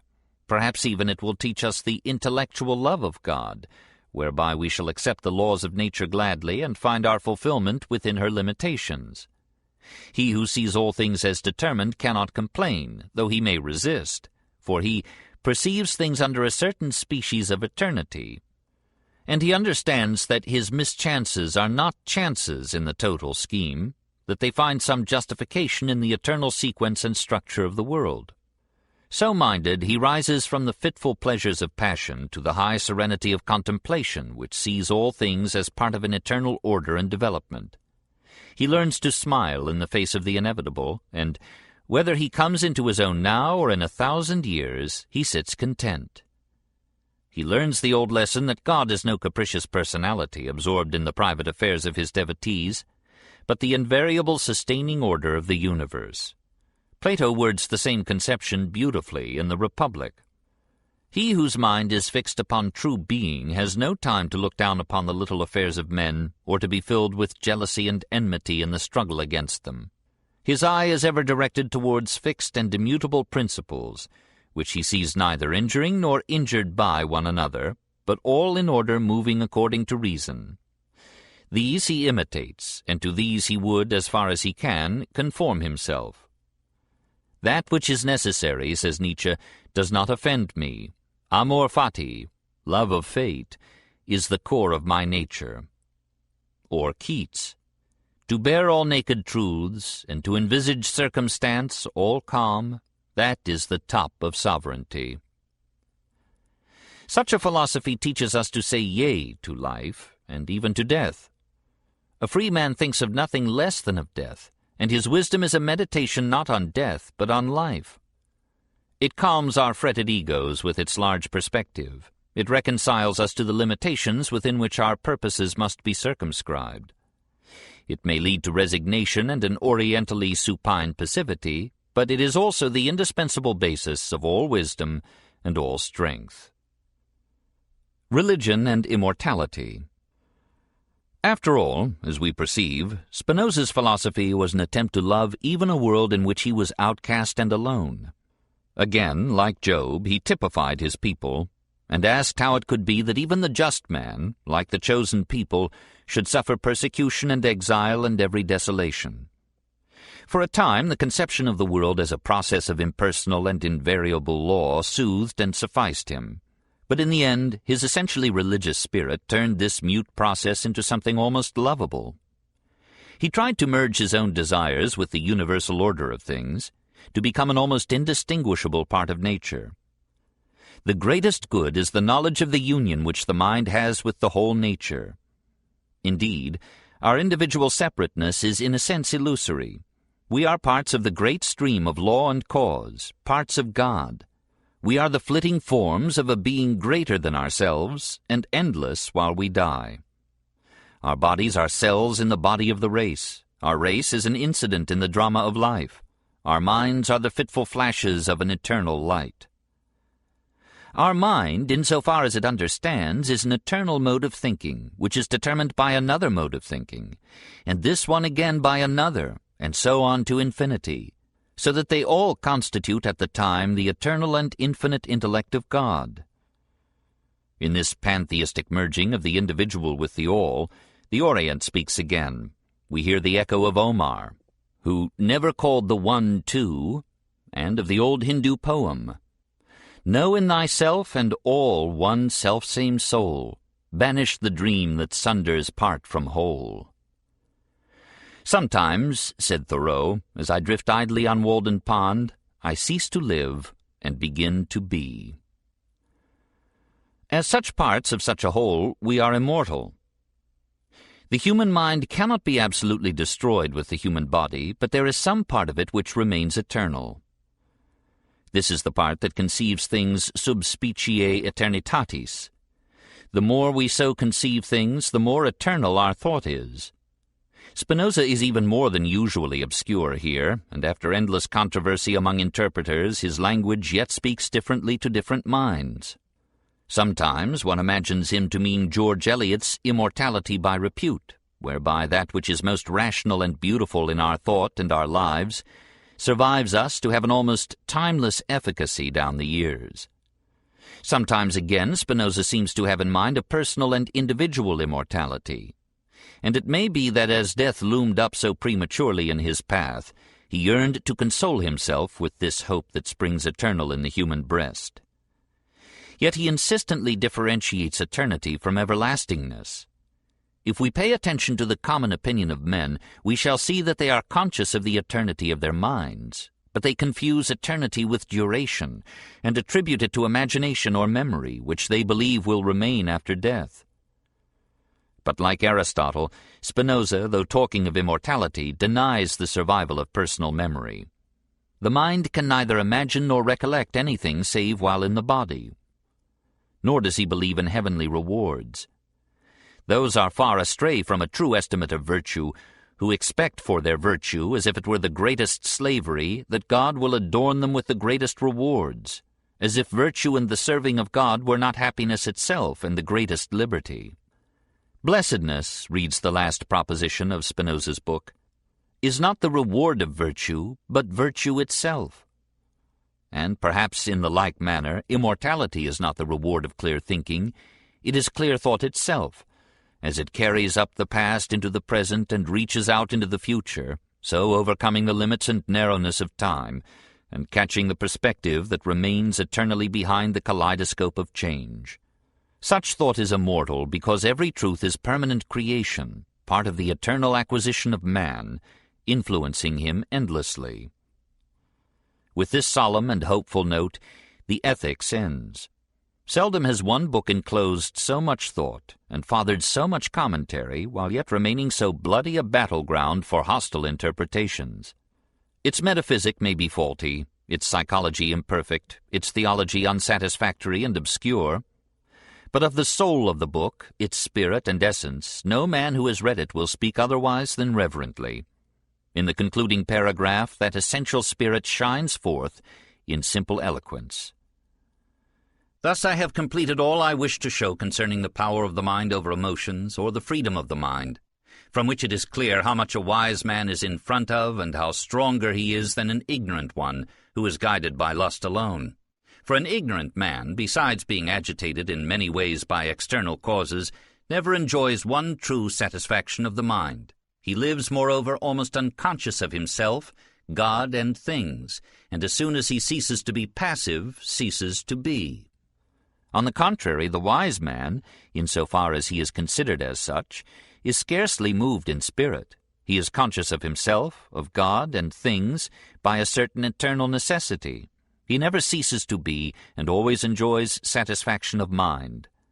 If the road I have shown to lead to this is very difficult, it can yet be discovered, and clearly it must be very hard when it is so seldom found. For how could it be that it is neglected practically by all, if salvation were close at hand and could be found without difficulty? But all excellent things are as difficult as they are rare. The Political Treatise. There remains for our analysis that tragic trosso, the Tractatus Politicus, the work of Spinoza's maturest years, stopped suddenly short by his early death. It is a brief thing, and yet full of thought, so that one feels again how much was lost when this gentle life was closed at the very moment that it was ripening to its fullest powers.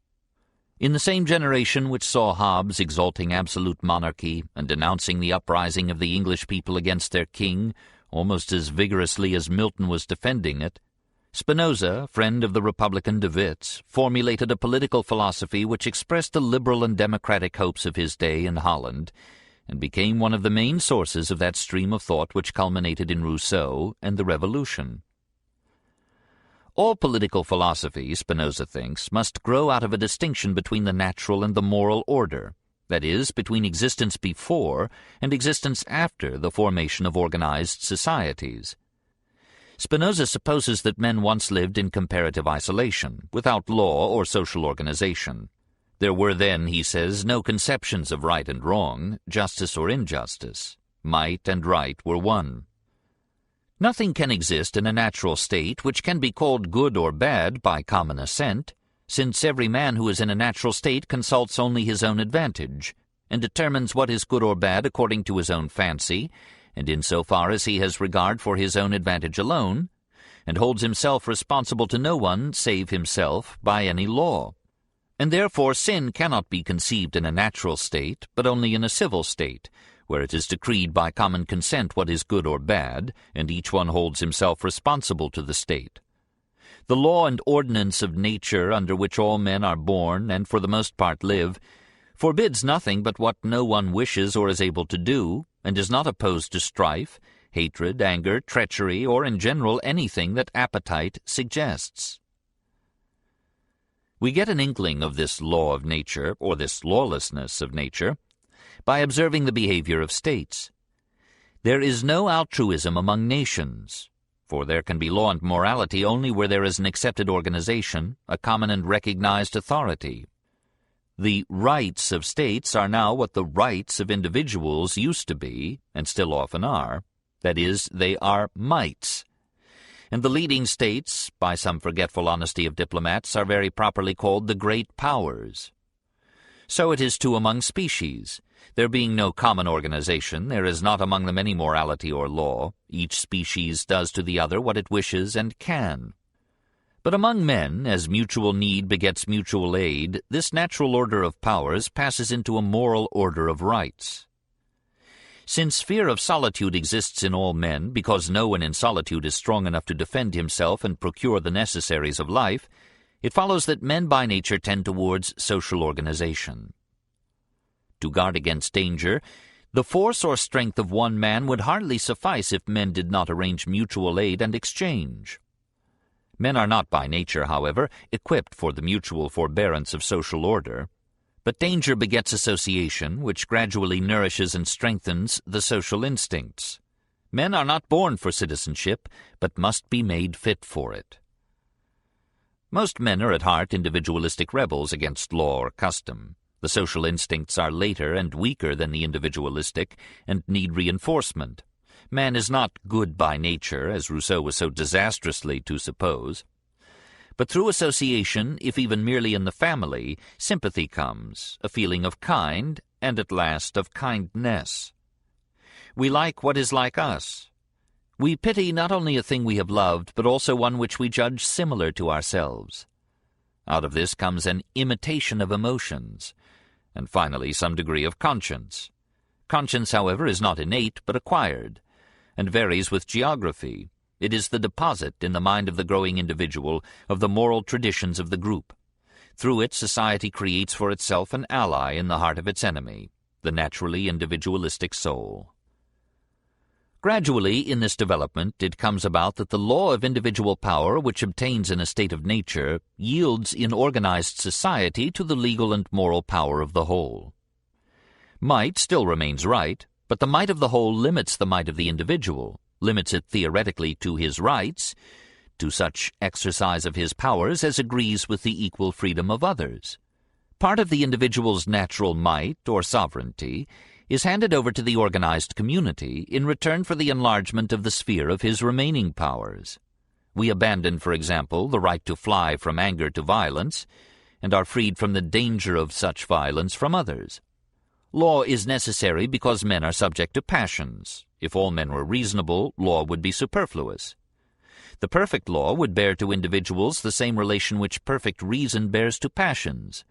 It would be the coordination of conflicting forces to avoid the ruin and increase the power of the whole. Just as in metaphysics reason is the perception of order in things, and in ethics the establishment of order among desires, so in politics it is the establishment of order among men. The perfect state would limit the powers of its citizens only as far as these powers were mutually destructive. It would withdraw no liberty except to add a greater one. The last end of the state is not to dominate men, nor to restrain them by fear. Rather it is so to free each man from fear that he may live and act with full security, and without injury to himself or his neighbor. The end of the state, I repeat, is not to make rational beings into brute beasts and machines. It is to enable their bodies and their minds to function safely. It is to lead men to live by and to exercise a free reason, that they may not waste their strength in hatred, anger, and guile, nor act unfairly toward one another. Thus the end of the state is really liberty. Freedom is the goal of the state, because the function of the state is to promote growth, and growth depends on capacity finding freedom. But what if laws stifle growth and freedom? What shall a man do if the state, seeking, like every organism or organization, to preserve its own existence, which ordinarily means that office holders seek to keep themselves in office, becomes a mechanism of domineering and exploitation? Obey even the unjust law, answers Spinoza, if reasonable protest and discussions are allowed and speech is left free to secure a peaceful change. I confess that from such freedom inconveniences may sometimes arise, but what question was ever settled so wisely that no abuses could spring therefrom? Laws against free speech are subversive of all law, for men will not long respect laws which they may not criticize. The more a government strives to curtail freedom of speech, the more obstinately is it resisted, not indeed by the avaricious, but by those whom good education, sound morality, and virtue have rendered more free. Men in general are so constituted that there is nothing they will endure with so little patience as that views which they believe to be true should be counted crimes against the laws. Under such circumstances they do not think it disgraceful, but most honorable, to hold the laws in abhorrence, and to refrain from no action against the government. Laws which can be broken without any wrong to one's neighbor are counted but a laughing-stock, and so far from such laws restraining the appetites and lusts of mankind, they rather heighten them. Nitimur in vetitum semper, cupimusque negata. And Spinoza concludes, like a good American constitutionalist, if actions only could be made the ground of criminal prosecutions, and words were always allowed to pass free, sedition would be divested of every semblance of justification. The less control the state has over the mind, the better for both the citizen and the state.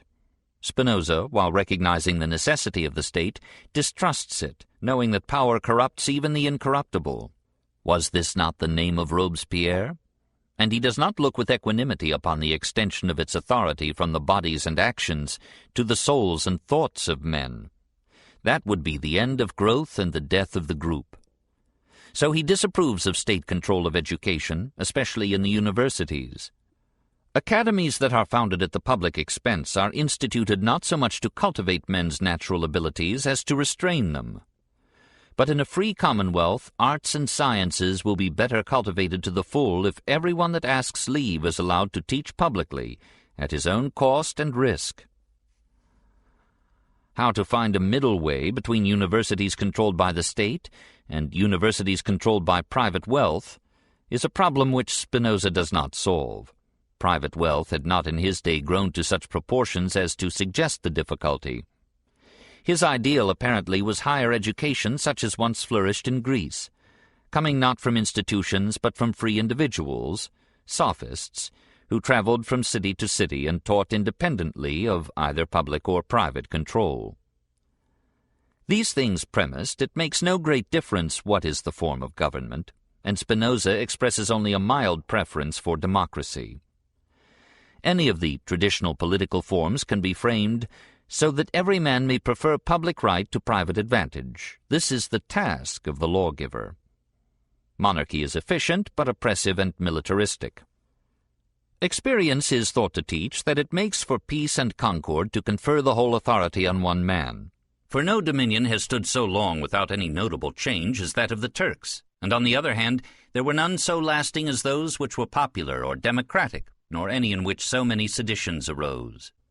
Yet if slavery, barbarism, and desolation are to be called peace, men can have no worse misfortune.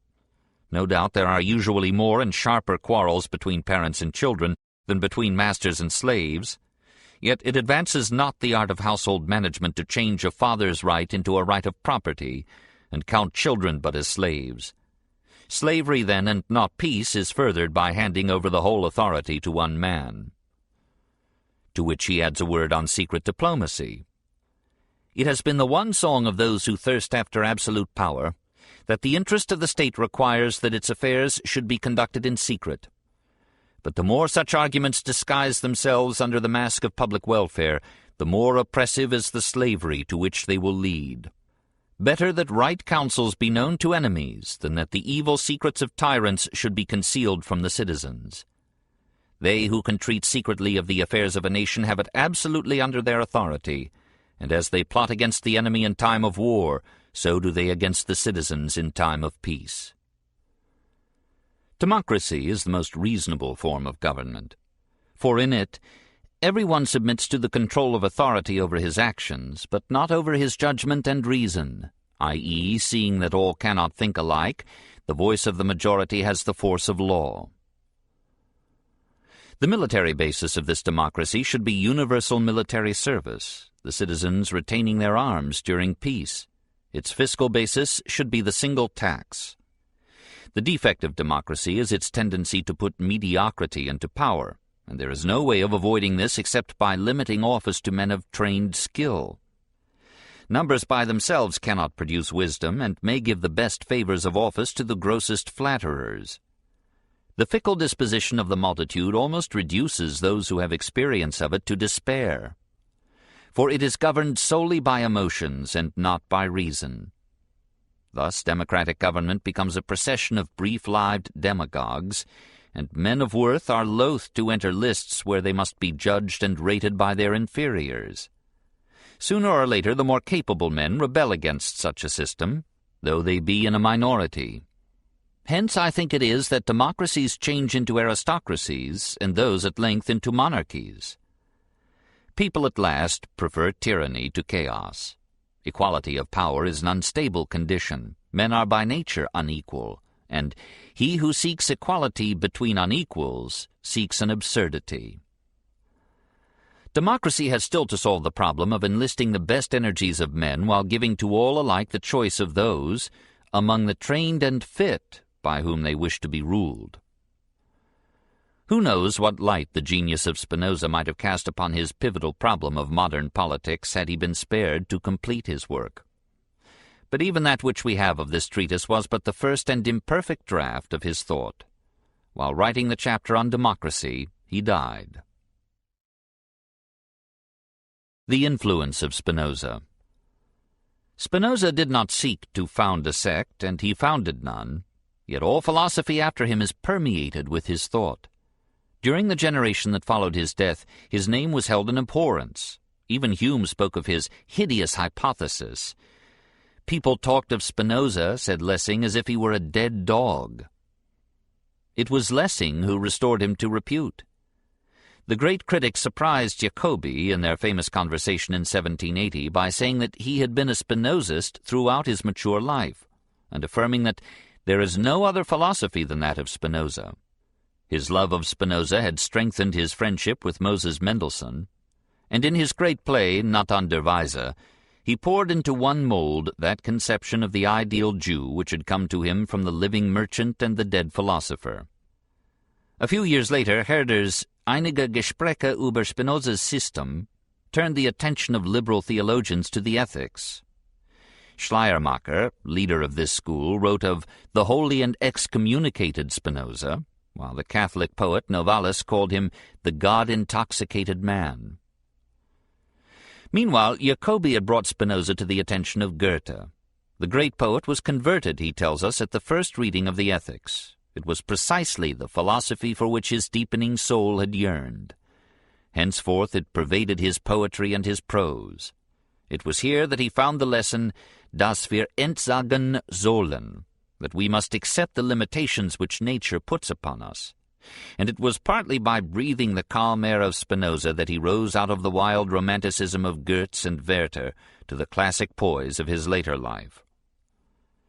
It was by combining Spinoza with Kant's epistemology that Fichte, Schelling, and Hegel reached their varied pantheisms.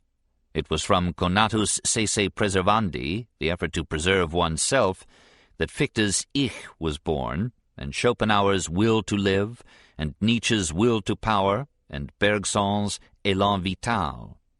Hegel objected that Spinoza's system was too lifeless and rigid. He was forgetting this dynamic element of it and remembering only that majestic conception of God as law which he appropriated for his absolute reason.